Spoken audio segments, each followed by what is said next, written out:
issue rito ay korupsyon. Korupsyon, korupsyon at korupsyon. Kasalanan ba naming nahuli namin kayo? Eh kung hindi namin kayo nahuli, di masaya kayo at nagdiriwang. Ngayong nahuli kayo kung ano-anong pagsisinungaling ang inyong ginagawa. Maraming salamat at alam ho ninyo, dami kong nakakausap ng mga ordinaryong Pilipino at nakakatuwa dahil naiaangat natin yung level ng diskurso at ito na nga pinag-uusapan natin ang budget. Minabuti at minarapat namin ni Congressman Sid Ungab na dalhin sa Korte Suprema, dumulog kami roon upang questionin ang legalidad, ang constitutionality ng 2025 budget. Sa mga grounds na sumusunod. Unang-una, unconstitutional.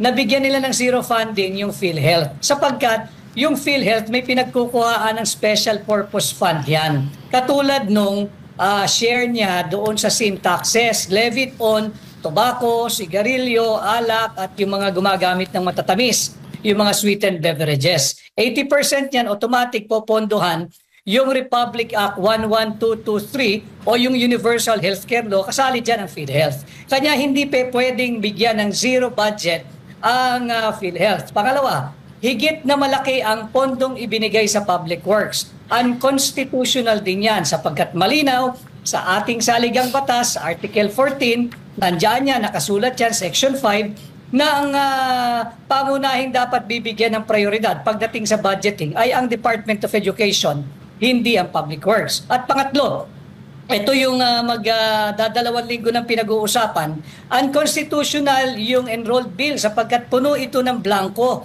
Yung final bicameral conference committee report na pinakita namin na blanco, 28 line items ay blanco consisting of 13 pages. At kahit ito'y blanco, ito ay pinirmahan, rinatipikahan at inaprubahan at final sa House Bills and Index Service at ginawa ng enrolled bill. Unconstitutional yun dahil hindi ka pwedeng magpasa ng isang panukalang budget na punong-puno ng blanco. Korupsyon ang may tuturing dyan.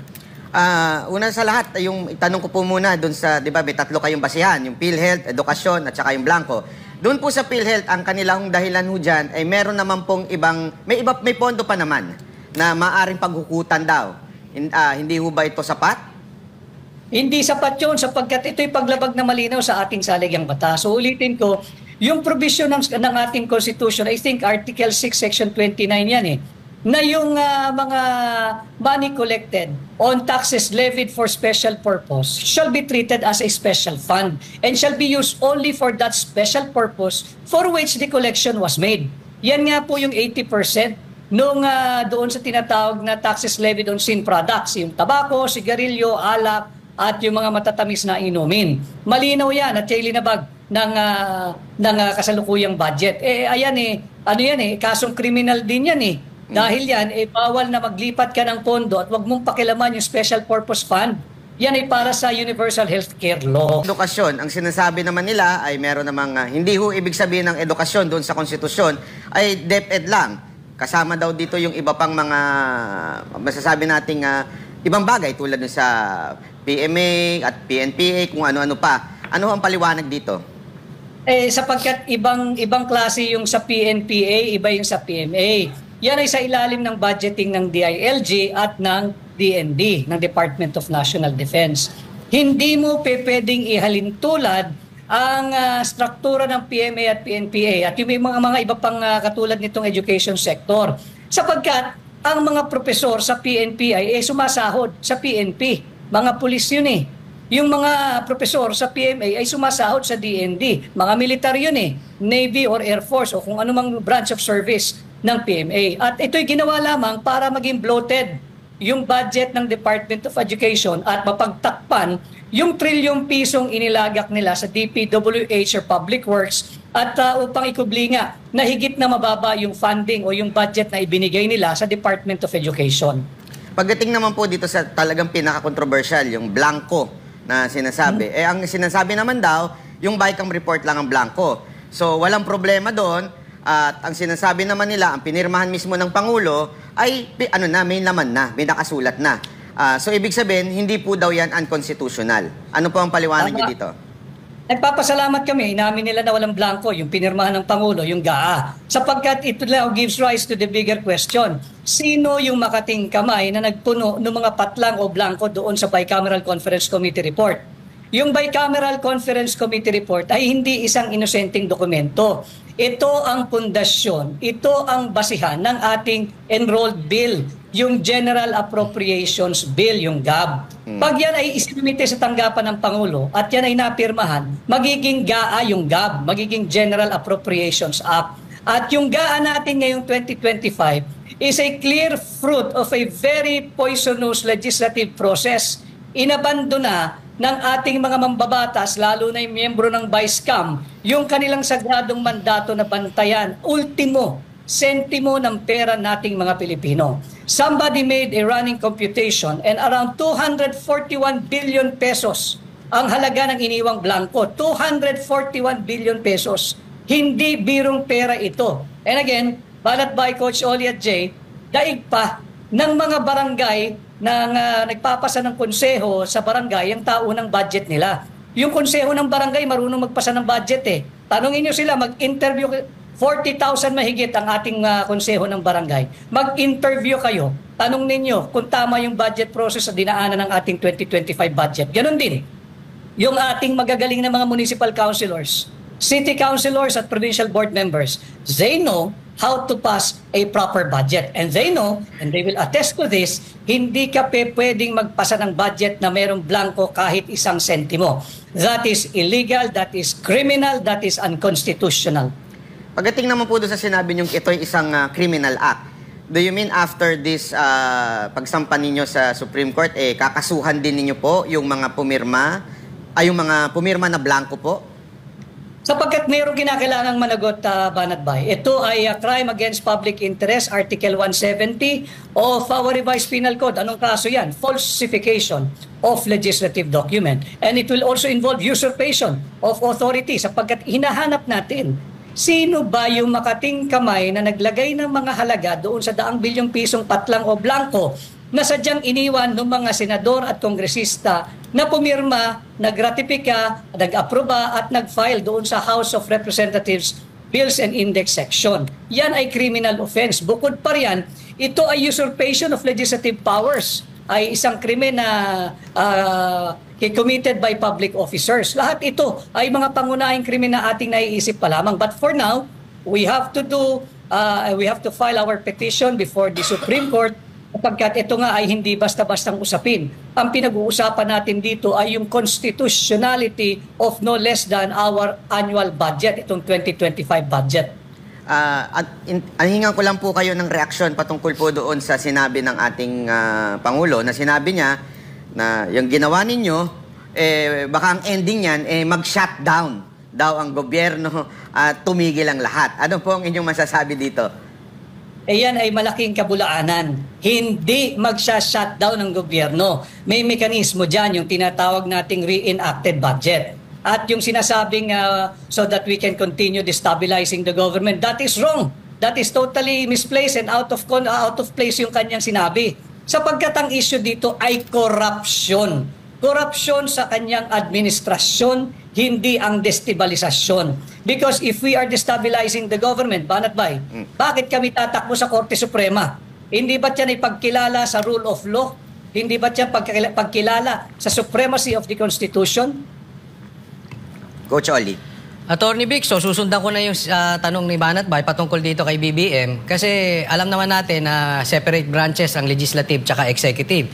Pero para sa akin na hindi naman ako abogado, kailangan bang umimik na ang presidente dito at may gawin? Kasi it's a given fact, may blanco.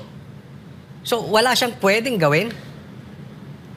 Dapat ang ginawa last year pa dapat hindi niya pinirmahan, binito niya yan at nagtrabaho na lang sila ng reenacted budget. Anyway, 1-2 buwan, kaya naman nilang ipasa yan Kitang-kita naman natin sa magtatatlong taong administrasyon niya, pag meron silang gustong ipasa, kahit pilipit, pinapasa in no time.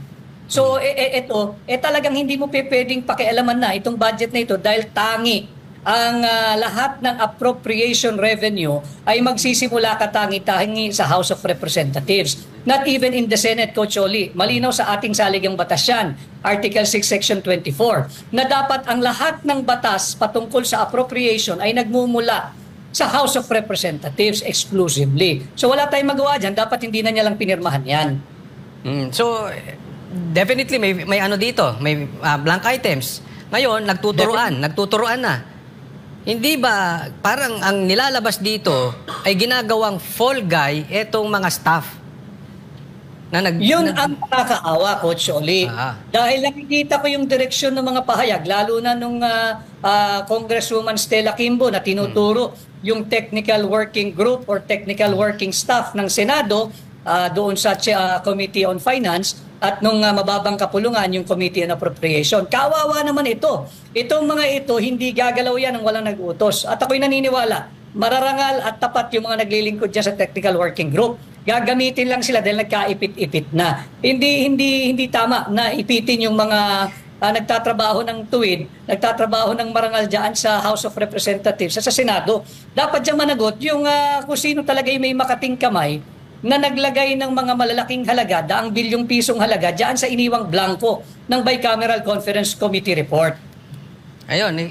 So, sa madaling salita, sila ang salarin dito. Pero ito ba ay kasama doon sa kanilang immunity? Pwede ba nating kasuhan tong mga to? Kasi bilyon po ito. At marami sila dyan. Ang sabi nga dito, mga aapat na tao lang naman dyan sa vice cam ang talagang kumokontrol niyan. Ito nga maganda, Coach Oli. We have to identify kung vice cam ba ang tumira nito mga daang bilyong pisong halaga, being the third chamber or third house. Kasi baka meron pang fourth chamber, baka meron pang fourth house. Sino-sino kaya ito? Kaya nga lagi kong tanong, sino yung may makating kamay na naglagay ng halaga dyan? Babae ba siya? Lalaki ba siya? Tandem ba sila o marami sila? Ito yung dapat nating malaman. And I'd just like to take this opportunity that even the two former Senate presidents, no less than former Senate President Frank Drilon said, ito yung pinaka-corrupt na national budget na kanyang nakita. Sinabi rin ni Senate President Tito Sen, na akin din naman kaibigan, na may talagang maraming blanco at mali yung prosesong ginawa dito sa paglimbag ng 2025 budget. Ganon din, yung sinabi ni Senador Ping Lacson, tatlong senador na ito, pang-apat, yung kapatid mismo ni Bongbong Marcos, si Senador Amy. So kung titingnan mo, apat na senador, dating dalawang Senate President at itong tatlong ito ay kumakandidato sa ilalim ng sariling partido ni Bongbong Marcos. So tatlo rito ang nagsasabing may blanco at hindi dapat pinirmahan itong unconstitutional budget. Ito nga, ang sinabi nga, na-discuss ko itong kay Drilon, na sinabi niya, ito ang pinaka-corrupt. Pero meron din siyang binanggit patungkol doon, na ito raw ay pinupolitika lang. Parang ang pinapalabas dito, ang mastermind dito si PRRD. Dahil yung nagpalutang daw, siguro kayo, si Ungab, kung sino-sino man, again, connected kay PRRD. Ang issue dito is corruption, hindi politika. Isang malaking korupsyon ang issue dito. At walang kinikilalang politika ito sapagkat ito ay 6.325 trillion pesos lang naman. 6.325 trillion pesos na pera nating mga Pilipino na dapat tayo lahat ay makilahok sa usaping ito. Napakahalaga, napaka-importante sapagkat ito yung ating taunang budget. Hindi kasalanan ni Congressman Sid Ungab. Hindi ko kasalanan kung kami nag-file ng kaso. Dapat, ang lagi kong sinasabi, do not shoot the messenger. Ba't kayo nagagalit sa amin? Ginagabayan nga natin ang executive department We're giving them the benefit of the doubt. Pero tila, sila nagtatanggol sa both houses of Congress. Dahil you do not shoot the messenger. Aming linahad ito dahil obligasyon ng bawat Pilipinong makakasaksi ng ganitong napakalaking krimen, napakalaking korupsyon na ilantad at ilahad sa taong bayan ang kanyang nasaksihan at nakita at nalaman. Last question bago ko ipasa kay Jay. No? Etong komentaryo po dito sa sinabi ni Senator Chis na tila nililito ang taong bayan sa facts. Kasi simple lang naman may blank items, sino nag-fill up. Pero ito parang nililito nila na meron na daw di umanong pagkakasunduan, parang ano na yun tapos naman na yan. Ano na yan, batas na yan. Okay na sila dyan. Parang ganun ang kanilang direction ngayon Attorney Vic. Hindi pwedeng ganun lang natin tratuhin. Itong napakalaking krimen, napakalaking korupsyon na ating nadiskubre. 6.325 trillion ito. At hindi nila pera ito, Coach Oli. Pera to ng mga Pilipino. And it is their sacred duty to take care of every centavo that will come out of public coffers. Hindi pa pwedeng blanco. At hindi pa pwedeng tapos na. Sapagkat yung pinakita naming final bicameral conference committee report na aprobado, ratipikado, pirmado at ifinal nga sa House of Representatives Bills and Index Service or Section, dito makikita mo na hindi ito ordinaryong papel. May evidentiary value ito. At anong evidentiary value? Merong krimen na naganap. Merong dapat managot kung sino naglagay ng mga halaga diyan sa mga patlang na sadyang iniwan ng Bicameral Conference Committee report. Hindi pa pwedeng iiwan mo yan sa technical working group o sa mga staff ng senador at kongresista. Bakit? Wala silang kapangyarihan eh. Hindi naman sila mambabatas eh. At malinaw sa konstitusyon, tangi nga lang ang mga mambabatas sa mababang kapulungan dapat magmulang any appropriation revenue or bill. Ngayon, attorney, ano pong masasabi niyo doon sa sinabi ng isang congressman na kaya niyo lang daw ito ginagawa dahil gusto niyong maibalik ang pondo na hiningi noon ng Office of the Vice President? Mag-aral muna siya ng sarili nilang rules. Basahin niya yung rules, yung House of Representative Rules, Section 63 and Section 64. At tigilan niya yung pagbabitaw ng salita na wala namang katuturan sapagkat paano naging issue ito ni Vice President Inday Sara? 6.325 trillion ang pinag-uusapan dito. Alam ko kung bakit sila nagre-react ng ganito at natatakot na ma-issuehan ng TRO. Kasi pag nag-TRO at na-declare eventually, hopefully, na ito ay unconstitutional, magre-reenacted budget tayo. Sa reenacted budget, yung budget ng 2024, hindi nila mapapakinangbangan yung bilyong-bilyong pisong inilagak nila sa AKAP. Hindi nila mapapakinabangan yung bilyong-bilyong pisong inilagay nila sa AIX. At dyan sa tinatawag na unprogrammed appropriation o yung kanilang mga pet project na itinatagot kilala, higit sa tinatawag na pork barrel. Dyan sila natatakot.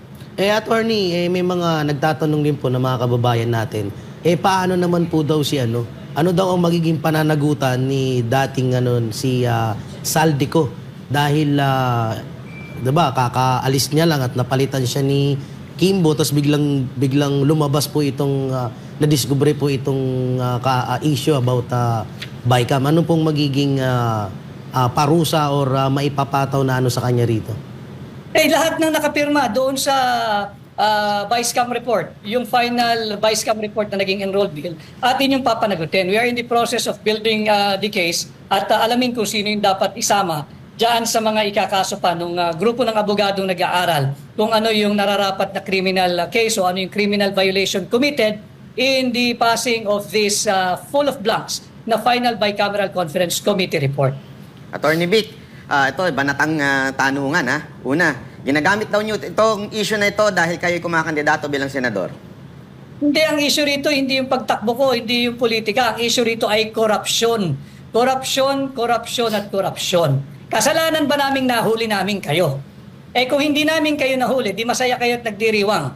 Ngayong nahuli kayo kung ano-anong pagsisinungaling ang inyong ginagawa. Kaya nga ang sinasabi ko, mabuti pa yung mga konseho ng barangay. Mabuti pa yung konseho ng munisipyo, ng syudad at ng probinsya. They know how to pass a lawful budget. And dagdag ko lang din, Banat Bay, yung ating mga kaibigan sa halimbawa, yung Tricycle Operators Driver Association, meron ding maliit na pondo yung mga yan. Tanungin mo sila, kung papayag silang gumastos yung opisyal nila ng blanco, mag-aaway-away yan. Ganon din, yung samahan ng mga Jeepney Operators and Drivers Association, higit na maliit yung kanilang pondong pinapangasiwaan, pero hindi sila papayag na ang budgeting ay zero. Ganon din yung mga nagtatrabaho sa korporasyon. Tanungin ninyo kung papayag yung board of directors na magpapasa kada departamento ng isang corporation na blanco yung kanilang panukalang budget at bahala na kung paano namin at magkakano ang aming gagastusin. Ito ay malinaw na pagsisinungaling na ito raw ay proper at prudent budget programming at pagpasa ng ating taunang budget. Kasinungalingan yan. Ano po masasabi niyo doon sa isang congresswoman na si AKA Kim Chiu? Sabi, kasi nga daw yung kanyang sagot, hindi naman importante yung blanco, importante pinirmahan yung walang blanco. Anong masasabi niyo ho doon? dapat doon magalit si Bongbong Marcos dahil isinubo siya ng mga ganong klaseng pag-uugali na talagang walang respeto sa saligang batas, di bali ng blanco, importante pinirmahan na hindi blanco. Ang tanong, sino nga naglagay ng mga halaga doon sa blanco? Dahil yun ay kriminal. Bawal yun. That is a criminal violation. Yun ang atin dapat din alamin. Diretsong tanong, si Romualdez po ba yan? Hindi rin natin nalalaman. Kaya nga ang tanong ko, lalaki ba siya? At tinatanong ko, babae ba siya? Grupo ba sila? Marami ba sila? At ito ba ay bukod pa sa third chamber or third house? Meron bang fourth chamber or fourth house na hindi natin nalalaman? Sapagkat wala nga transparency. And that's why we're demanding for transparency and eventually we will demand for accountability. Coach Oli? Ako, Attorney Vic, alam ko kung lalaki o babae. Hindi ata tao, parang buhaya eh. Hindi kaya puting ahas yan? Maraming nagsasabi kasi na isang babae at isang lalaki daw na hindi naman miyembro ng lehislatura. So bine-verify ka natin yan at nagtandem daw tong dalawang ito at nakialam. But pagka ganito kasi kalaking kontrobersiya, hindi naman nila mako-contain yung mga balitang yan. May lalabas at lalabas dyan, lalo na yung mga iipitin nilang miyembro ng technical working group o yung technical working staff. Kawawa itong mga ito. May mga pamilya rin ito, kawawa ito at kung iipitin nila at ilalaglag nila eventually. Hindi kaya si Hello Kitty yan o si Kuting, baka... Anyway, matanong ko, ang sinasabi dito ay unconstitutional daw itong vice cam. Totoo ba ito? Kasi dapat dinidesisyonan ito ng buong Senado at House. Procedurally and under the Constitution, hindi naman kinikilala at walang kapangyarihan ang vice cam. Yung Bicameral Conference Committee, ang tanging layunin lang yan, mag-reconcile ng mga conflicting figures o yung mga hindi nagbabanggang line items dyan sa appropriation bill. Pero walang kapangyarihan itong hijackin yung proposal ng Executive Department, yung proposal ng tanggapan ng Pangulo pagdating sa budget, yung tinatawag nating linalaman ng National Expenditure Program. Ang nangyari dito, binalangkas ng mababang kapulungan, binalangkas ng Senado, pagdaan doon sa Vice Cam, pinalitan, nagkaroon ng recasted budget, binago nila. Ibang-iba doon sa itsura ng National Expenditure Program. Hindi nila maaaring gawin yun. Ang trabaho lang yan mag-reconcile. At na nakikialam at ilang taon na nilang ginagawa yan, ito ng panahon siguro na dapat magdesisyon na rin ang Korte Suprema dito sa kapangyarihan ng Vice Cam. Walang kapangyarihan ito. At ako'y panatag na when objectively ang Korte Suprema ay magdedesisyon, marurunong din kasi gumawa at magpasa ng tama at legal na budget yung mga tao sa Judicial Department of our government. Nagpapasa ng budget yan every year eh. Tanungin niyo sila kung nakapagpasa na sila sa tanang buhay nila and in the long existence of the Judicial Department of our government, kung nagpasa na sila kahit minsan lang, kahit isang beses lang, ng isang panukalang budget nila for the judiciary na blanco. Walang magpapasa niyan dahil bawal yan. Ito katangi-tangi. 28 line items blanco ang halaga, umaabot sa more or less ay 241 billion pesos. At sa aking pagkakaunawa, Atty. Vic, talagang ang problema nito nasa vice cam, no?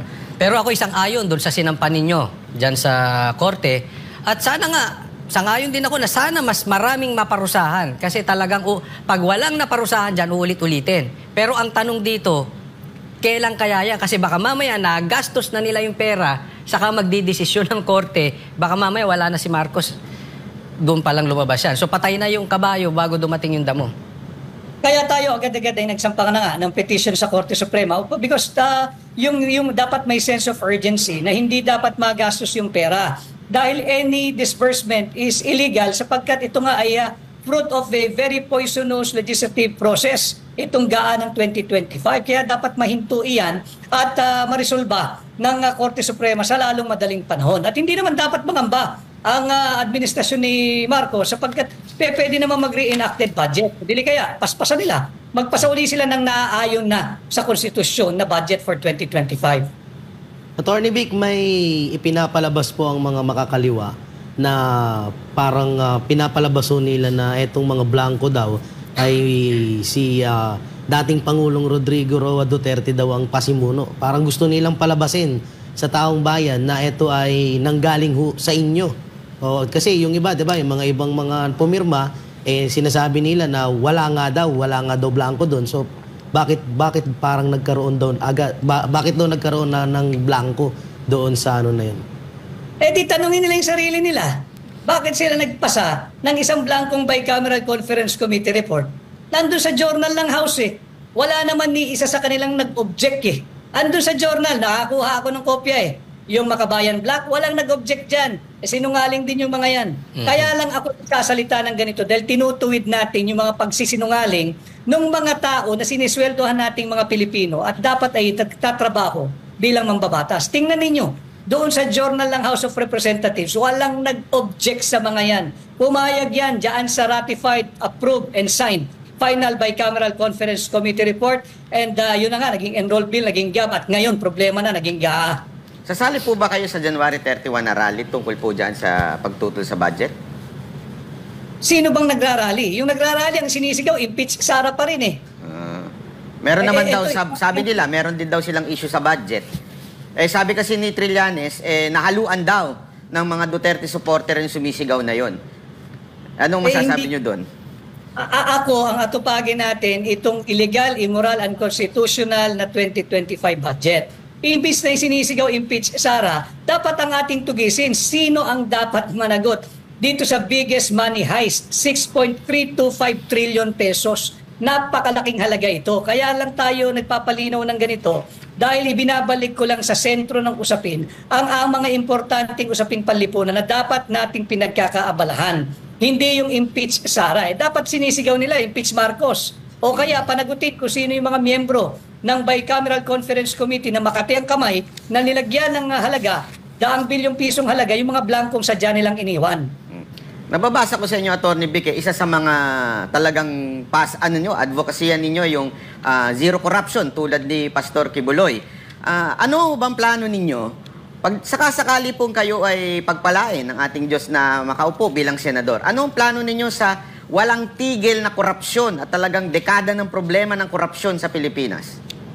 Unang-una, Banatbay, ako magiging tunay at maisog na oposisyon sa Senado. At bilang senador ninyo, babantayan ko yung tao ng budget at sisikapin kong tuldukan na yung kultura ng korupsyon sa pamamagitan ng pagsasabatas, yung pag-amyenda ng plunder law. Aking ibababa yung threshold ng plunder from 50 million to 1 million pesos. At pag nagawa ko yan, aking isasabatas ang pagbabalik ng death penalty bilang parusa sa lahat ng magnanakaw sa pera nating mga Pilipino. Yan ang aking gagawin bilang senador ninyo. Atty. Vic, maganda yung sinasabi mo, pero meron din nagbigay na firing squad. Firing squad daw yung mga magnanakaw na korap. Ano masasabi mo dyan? Kung pwede lang, subalit hindi kinikilala kasi yan ang ating saligang batas. Bawal yung inhuman or unjust punishment kagaya ng firing squad. Maganda sana yan. Kaya lang, meron tayong dapat kinikilalang saligang batas at ayaw nga ng saligang batas yan. So babalik tayo doon sa death by lethal injection at ito namang death penalty ay nagaganap pa rin sa higit na mayayaman nating kapitbahay. Ito ay still in force and in effect sa Singapore, nandyan din sa Vietnam. So may mga, sa Amerika, binalik na rin yata ni Pangulong Donald Trump yung kaparusahang bitay. So makikita natin na hindi lamang dapat dito sa Pilipinas, pero lalo na sa atin, dahil higit na nagiging talamak ang korupsyon. Retroactive po ba yung bitay na yan? Bawal din kasi, Banatbay, prospective ang application eh.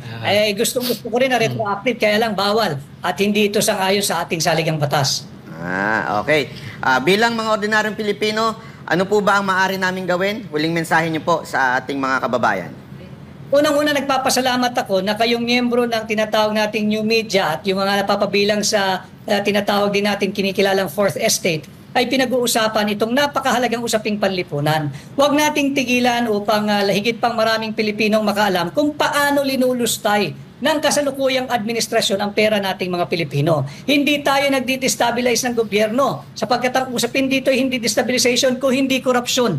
Palala ng palala ng palala na korupsyon. Yan ang usapin dito. At nahuli natin sila na nagpapasa ng isang tama naman si Pangulong Duterte is akin to or like a blank check. Blanco yung Bicameral Conference Committee report. Bahala na yung maglalagay ng amount kung magkano gusto niyang ilagay.